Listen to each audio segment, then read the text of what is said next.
শনিবার পুরুলিয়া থেকে কর্মসূচি সেরে ফেরার পথে তৃণমূল কর্মী সমর্থকদের আক্রমণের অভিযোগ। শনিবার রাতে চন্দ্রকোনা রোড পুলিশ ফাঁড়িতে অবস্থানে বসলেন রাজ্যের বিরোধী দলনেতা শুভেন্দু অধিকারী।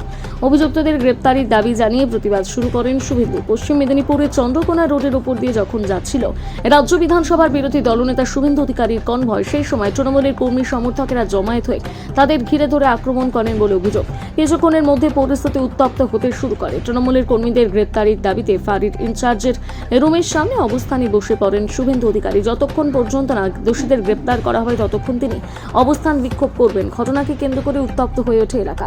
বিরোধী দলনেতা শুভেন্দু অধিকারী বলেন, সকলের সামনে সবকিছু হয়েছে। এই রাজ্যে কোনো মহিলা সুরক্ষিত নেই। আজকে তো একজন নির্বাচিত প্রতিনিধির ওপর হামলা করা হলো। বাংলায় জঙ্গল রাত চলছে। আমাদের দুটি গাড়ির ওপর হামলা করা হয়েছে। প্রায় 6 ঘন্টা অবস্থান বিক্ষোভের পর শুভেন্দু অধিকারী চন্দ্রকোনা রোড ফাঁড়ি থেকে রাত 1:30 নাগাদ বেরিয়ে এসে দলীয় কর্মী সমর্থকদের নিয়ে মিছিল করেন।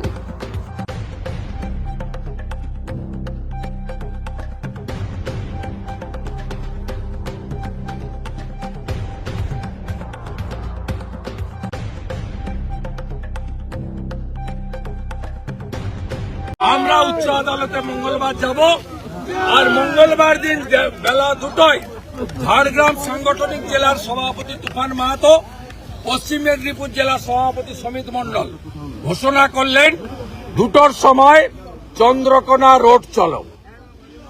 ঝান্ডার সঙ্গে ডান্ডা লাগিয়ে হাজার হাজার